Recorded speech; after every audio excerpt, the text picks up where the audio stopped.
ஒருவர் ஒரு ஆரோக்கியமான சரியான கிறிஸ்தவ அனுபவத்துக்குள் வர வேண்டுமென்றால் அதனுடைய நுழைவாயிலாக இருப்பது ஒரு சரியான சுவிசேஷம்.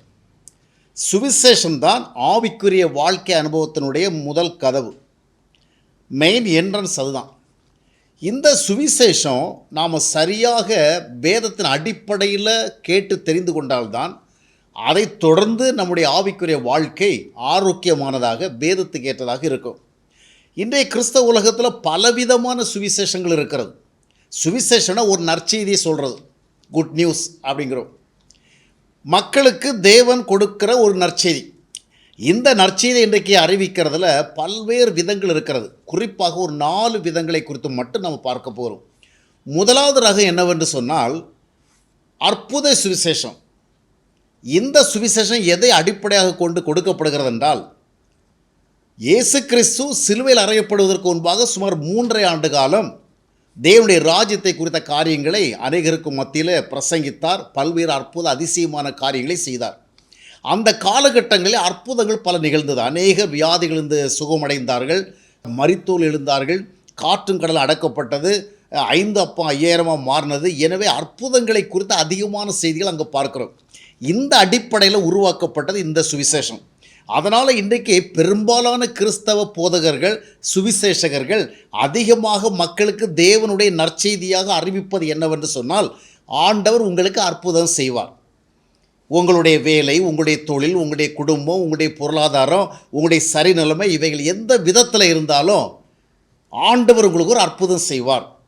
இன்றைக்கி பெரும்பாலான சுவிசேஷர்களும் போதகர்களும் இதைத்தான் சுவிசேஷமாக அறிவிக்கிறார்கள்.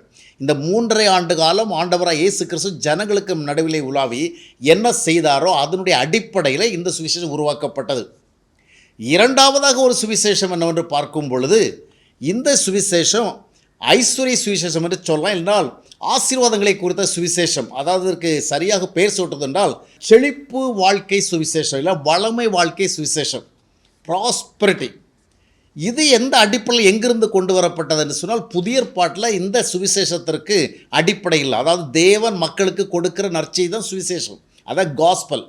அதை நம்ம பைபிளில் கிருபின் சுவிசேஷம், இயேசுவின் சுவிசேஷம், அப்போஸ்தலன் பவுல் சொல்லும் என் சுவிசேஷம், இப்படியெல்லாம் பல விதங்களில் சொல்லப்படுகிறது.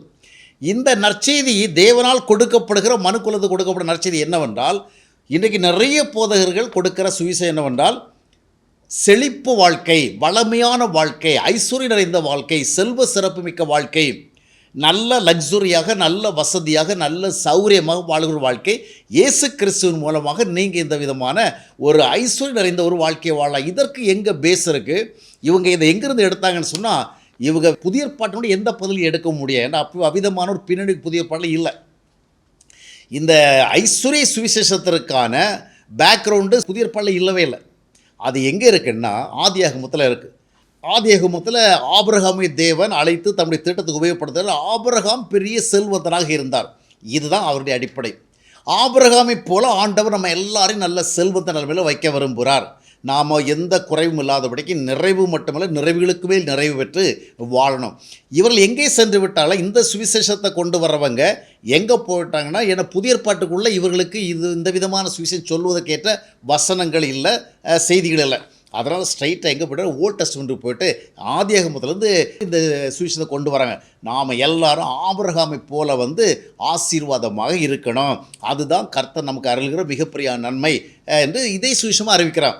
அதனால் இயேசு கிறிஸ்துவால் நமக்கு என்ன கிடைக்கும்? நல்ல சௌகரியமான வாழ்க்கை, நல்ல செல்வந்த வாழ்க்கை, நல்ல வெல்டுடாக இருக்கலாம், நல்ல வெல் ஆஃபாக இருக்கலாம், ரிச்சாக இருக்கலாம், நம்ம எல்லாமே மற்றவர்கள் மத்தியில் ரொம்ப செழிப்பாக இருக்கலாம். மூன்றாவது சுவிசேஷம் என்னவென்று பார்க்கும் பொழுது, இது வல்லமை சுவிசேஷம். வல்லமை சுவிசேஷம்னா தேவன் கொடுக்குற நற்செய்தி என்ன அப்படின்னு ஒரு கேள்வி கேட்டால், மக்களுக்கு கொடுக்குற ஒரு மிகப்பெரிய நற்செய்தினா ஆண்டவர் ஒரு பெரிய வல்லமையை கொடுக்குறார். இதற்கு இவர்கள் எந்த அடிப்படை பின்பற்றுகிறார்னால், அப்போஸ்தலர் நடவடிக்கைகள் 2ஆம் அத்தியாயத்தில் பரிசுத்த ஆவியானவர் இறங்குகிற அந்த நிகழ்வினுடைய விளைவாக ஏற்பட்ட காரியங்கள். இவர்கள், இந்த போதகர்கள், இந்த ஊழியர்கள், இந்த சுவிசேஷகர்கள், இந்த பாஸ்டர்கள் எங்கே போனாலும் முதலாவது எல்லோருக்கும் வல்லமை பெற்றுக்கொள்ளுங்கள், பெற்றுக்கொள்ளுங்கள், பெற்றுக்கொள்ளுங்கள் என்று சொல்லி இந்த வல்லமையை அவர்கள் கொடுப்பார்கள். அந்த வல்லமை பெற்றுக்கொள்ள மக்களை அழைப்பார்கள். அது யார் எவர் அதெல்லாம் கிடையாது. யார் இது கூடியிருக்கிறாங்களோ எல்லார் மேலும் ஆவி வந்து வல்லமை இறங்கும். அப்போது உங்கள் எல்லார் மேலும் அக்கினி இறங்குறது, வல்லமை இறங்குறது, அபிஷேகம் இறங்குன்னு சொல்லி பெற்றுக்கொள்ளுங்கள் பெற்றுக்கொள்ளுன்னு சொல்லுவாங்க. இப்போது இந்த வல்லமை சுவிசேஷத்தினுடைய பின்னணி என்ன? அப்போஸ்தலர் நடவடிக்கைகள் 2ஆம் அத்தியாயம். அப்போஸ்தலர் 2ஆம் அத்தியாயத்தில் வல்லமை யார் மேலே வந்து இறங்குனதுன்னு பார்க்கும் பொழுது, ஆல்ரெடி இயேசு கிறிஸ்துவை விசுவாசித்து ஏற்றுக்கொண்டு அவர் கொடுத்த வாக்குத்தத்தம் பண்ணப்பட்ட பரிசுத்த ஆவி, அந்த வாக்குத்தத்தம் பண்ணப்பட்டதன்படி அவர்கள் மேல் வீட்டிலே காத்து கொண்டிருந்த காலகட்டத்திலே அவர்கள் மேல் வந்து இறங்கினது. எல்லார் மேலும் அல்ல. ஆனால் இவர்கள் கொடுக்கிற இந்த சுவிசேஷ அறிவிப்பு என்னவென்றால், உங்கள் எல்லாரையும் ஆண்டவர் ஆவியில் நிரப்புகிறார், வல்லமையில் நிரப்புகிறார் சொல்லி. அது மட்டுமல்ல, இந்த வல்லமையை கொண்டு வருகிறவருக்கு பக்கத்தில் யாரும் நெருங்க முடியாது. அவர் யார் பக்கத்தில் போனாலும் அவங்க எல்லாம் கீழே விழுவாங்க, உருளுவாங்க, பொருளுவாங்க. ரொம்ப வித்தியாசமான காலம் நடக்கும். சார், இந்த 3 சுவிசேஷத்தை பற்றி பார்த்தோம். இந்த 3 சுவிசேஷத்திற்கும் புதிய ஏற்பாட்டில் ஒரு அடிப்படை இல்லை. இன்றைக்கு மக்கள் மத்தியில் இருப்பது இந்த சுவிசேஷம்தான். சொல்லப்போனால் 90% அதிகமாக மக்கள் அறிந்திருக்கிறது இந்த சுவிசேஷத்தை தான். 90% அதிகமான போதகர்கள் போதிக்கிறது இந்த சுவிசேஷம்தான். இந்த சுவிசேஷம் தான் அநேகரை கவர்ச்சிக்கிறது. இந்த சுவிசேஷம் என்ன? ஒன்று அற்புதம், இன்னொன்று ஐஸ்வர்யம், இன்னொன்று வல்லமை. ஆனால் வேதாகமும் கூறுகிற சுவிசேஷம் எங்கே இருக்கிறது என்றால், லூக்கா 24ஆம் அத்தியாயத்தினுடைய 47ஆம் வசனத்தை வாஸ்து பார்க்கும் பொழுது அந்த சுவிசேஷம் அங்கே சொல்லப்படுது. இதுதான் பிப்ளிக்கலாக, ஸ்கிரிப்சராக, ட்ரூத் பேஸ்டாக ஆண்டவரால் அறிவிக்கப்பட்ட அதிகாரப்பூர்வ சுவிசேஷம். அது என்ன சொல்லுகிறது?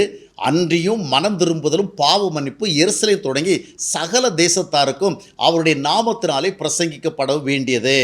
இங்கே எது முன்னாடி வருது? மனம் திரும்புதல், பாவ மன்னிப்பு பெறுதல். இந்த விதமாக இயேசு கிறிஸ்துவை ஏற்றுக்கொள்ளுகிற ஒரு சுவிசேஷம். இதனுடைய இன்னொரு இடத்துல நீங்கள் பார்க்கும் பொழுது யோவான் 3:16, அதுதான் சுவிசேஷம் ரொம்ப முக்கியமானது. தேவன் தம்முடைய ஒரே பேரான குமாரனை விசுவாசிகள் எவர்களோ அவர்கள் கெட்டு போகாமல் நித்திய ஜீவன் அடையும்படியாக அவரை தந்தரளி இவ்வளவு உலகத்தில் அன்பு கூர்ந்தார். இதுதான் காஸ்பல். தேவன் தம்முடைய குமாரனை நமக்கு தருகிறார். இதைத் தொடர்ந்து இன்னொரு வசனத்தில் கூட யோவான் சொல்கிறதை பார்க்கும் பொழுது யோவான் 1:12 அவருடைய நாமத்தின் மேல், இயேசு கிறிஸ்து நாமத்தின் மேல் விசுவாசம் உள்ளவர்களாக அவரை ஏற்றுக்கொள்ள எத்தனை அத்தனை தேவனுடைய பிள்ளைகளாகிறார்கள். உண்மையான காஸ்பல் இது. இதுதான் உண்மையான காஸ்பல். உண்மையான காஸ்பலுக்கு கவர்ச்சி இல்லை. ஏன்னா இது பாவத்தை சம்மந்தப்படுத்துது, பாவ மன்னிப்பை சம்மந்தப்படுத்துது, இது இயேசு கிறிஸ்துவை ஏற்றுக்கொள்கிற சம்மந்தப்படுத்துது. இது அநேகரை கவருவதில்லை. ஏன்னா மக்கள் தேவைகளில் இருக்கிறாங்க, பிரச்சனைகளில் இருக்கிறாங்க, கஷ்டங்களில் இருக்கிறாங்க, நெருக்கடியில் இருக்கிறாங்க. அதனால் இந்த சுவிசேஷம் அவர்களை கவர்ச்சிக்கவில்லை. அதனால் சுவிசேஷங்களும் போதவர்கள் என்ன பண்ணாங்கன்னா, நம்ம வேதாகமும் கூறுகிற சுவிசேஷத்தை மக்களுக்கு கொண்டு சென்றால் மக்கள் அதை விரும்ப மாட்டாங்க. ஏன்னா யோவான் 6ஆம் அத்தியாயத்தை வாஸ்து பார்க்கும் பொழுது கூட அப்பத்தை தேடி வந்த மக்களுக்கு பிரசங்கம் பண்ண ஆரம்பித்த பிறகு மக்கள் அதில் விரும்பாதபடிக்கு எல்லாம் புறப்பட்டு போயிட்டாங்க.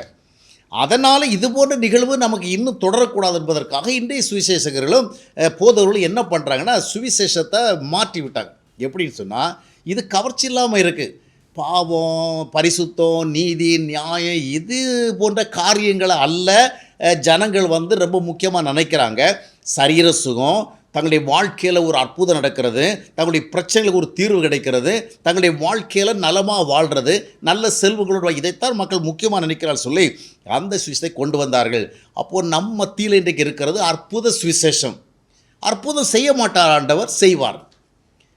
இல்லையென்றால் ஆண்டவர் ஜனங்களை ஆசீர்வதிக்க மாட்டார், ஆசீர்வதிப்பார். வல்லமை கிடைக்காதா? கிடைக்கும். ஆனால் இவைகளுக்கு முன்னால் என்ன நடக்கணும்? இயேசு கிறிஸ்துவை ஒரு மனுஷன் ஏற்றுக்கொள்ளணும். சுவிசேஷம் என்பது தேவன் தம்முடைய ஒரே பேரான குமாரனை நமக்கு தந்தருளினார். அவரை பெற்றுக்கொண்டு அவருக்குள் தான் ஆசீர்வாதங்கள் இருக்கிறது. எபேசியர் 1:3 அப்போஸ்தலனை போல் தெளிவாக சொல்கிறார், நீங்கள் கிறிஸ்துக்குள்ள சகல ஆவிக்குரிய ஆசீர்வதிக்கப்பட்டிருக்கீர்கள். ஆனால் இது கவர்ச்சியாக இல்லாதனால, ஜனங்களுக்கு ரொம்ப அட்ராக்டிவாக இல்லாதனால என்ன பண்ணிட்டோம்? அற்புதங்கள்லாம் எல்லாரும் விரும்புவாங்க, ஐஸ்வர்யம்னா எல்லாரும் விரும்புவாங்க, வல்லமைனா எல்லாரும் விரும்புவாங்க என்ற ஒரு அடிப்படையில் இதையே பிரசங்கித்தோம். அதனால் அந்த மெயின் என்ட்ரியே ப்ராப்பர் கிடையாது. இன்றைக்கி நிறைய பேர் கிறிஸ்தவ வாழ்க்கைக்குள்ளே வர்றது எந்த அடிப்படையில்? அற்புதங்களின் அடிப்படையில், ஆசீர்வாதங்களுடைய அடிப்படையில், வல்லமையினுடைய அடிப்படையில். ஆனால் எதனுடைய அடிப்படையில் வரணும்? தேவன் தம்முடைய ஒரேவரான குமாரனை தந்தருளினார் என்ற வசனத்தின்படி அவரை பெற்றுக்கொண்டு அவரோடு இணைந்து அவருடைய ஐக்கியத்தின் மூலமாக பாவ விடுதலை பெற்று பரிசுத்த வாழ்வுக்குள்ளாக கொண்டு வரப்பட்டு மறுபிறப்பின் அனுபவம் பெற்று தேவனுடைய பிள்ளையாக ரோமர் 8:17 சொல்லுகிற விதமாக பிள்ளைகளான சுதந்திரமாமே அந்த அனுபவத்துக்குள் வர வேண்டும். ஆக சுவிசேஷம் இருட்டடிப்பு செய்யப்பட்டது. பிசாசானுடைய ஒரு தந்திரம் என்னன்னு சொன்னால், வேதாகமத்தில் இருக்கின்றவைகளையே மக்களுக்கு எடுத்து காட்டி வேதாகமத்தில் தேவன் திட்டமிட்டு அடிப்படையாக எதை வைத்தாரோ அதை மறக்க செய்து விட்டார். அதான் நடந்தது. வல்லமை இருக்குது, அற்புதம் இருக்குது. ஆனால் அது எந்த பின்னணியில் நமக்கு தேவை? முதலாவது, இயேசு கிறிஸ்து 3.5 ஆண்டு காலம் ஊழி செய்த காலங்களே தம்மை வெளிப்படுத்தும்படியாக அவர் செய்த காரியங்கள் அல்ல, அற்புத நிகழான முதலாவது சிலுவையில் இயேசு கிறிஸ்து நமக்காக என்ன செஞ்சு முடித்தாரோ அதனுடைய அடிப்படையான ஆசீர்வாதத்தை பெற வேண்டும். அப்படியானால் நாம் முதலாவது இயேசு கிறிஸ்துவை பாவ விடுதலை செய்கிறவராகவும் பரிசுத்த வாழ்வு தருகிறவராகவும் நித்திய வாழ்வு கொண்டு சேர்க்கிறவராகவும் இந்த உலகத்தில் தேவனுடைய பிள்ளைகள் உரிமையோடு வாழ வைக்கிறவராகவும் புரிந்து கொண்டு விசுவாசோடு ஏற்க வேண்டும். இந்த சுவிசேஷத்தை நீங்கள் அறிகிறீர்களா? இன்றைக்கு நீங்கள் பிரசங்கம் கேட்குறீங்க, சுவிசேஷம் கேட்குறீங்க, பல மேடைகளில் பல காரியங்கள் சொல்லப்படுகிறது, யூடியூப்பில் டிவியில் நிறைய காரியங்கள் பார்க்குறோம். இந்த சுவிசேஷம் இருக்கிறதா என்பதை நீங்கள் கவனித்து பார்க்கணும், தேடி பார்க்கணும். எஸ்பெஷலி நீங்கள் லூக்கா 24:47 படியான, யோவான் 3:16 படியான, யோவான் 1:12 படியான இந்த அடிப்படை சுவிசேஷத்துக்குள்ளே வந்தால் மட்டும்தான் நீங்கள் ஆவிக்குரியவர்களாக மாறுவீங்க. அந்த மாதிரி ஆவிக்குரியவர்களாக மாறினா தேவன் உங்களுக்கு ஆயத்தம் பண்ணி வைத்தவர் எல்லா நன்மைகளும் உண்டு. உங்களுக்கு சமாதானம் உண்டு, சந்தோஷம் உண்டு, நிறைவு உண்டு, நிம்மதி உண்டு. உங்களுடைய வாழ்வின் எல்லா சூழலும் ஆண்டவர் போதுமானவராக இருந்து வழி நடத்துவார். எனவே இந்த 4 சுவிசேஷங்களுக்கு பதிலாக 3 சுவிசேஷம் போலியானது. எது உண்மையோ இதுதான் மெயின். அதை ஏற்றுக்கொண்டால் மட்டுமே உண்மையான ஆவிக்குரிய அனுபவம் கிடைக்கும். உங்களுடைய வாழ்க்கையை நீங்கள் சோதித்து பாருங்கள், உங்களுடைய ஆவிக்குரிய அனுபவத்தை நீங்கள் அலசி பாருங்கள். இல்லை என்றால் இந்த சரியான சுவிசேஷ வாசல் வழியாக உள்ளே நுழைந்து தேவனுடைய ஆசீர்வாதத்தை பாருங்கள். கர்த்தர் உங்களை ஆசீர்வதிப்பார்.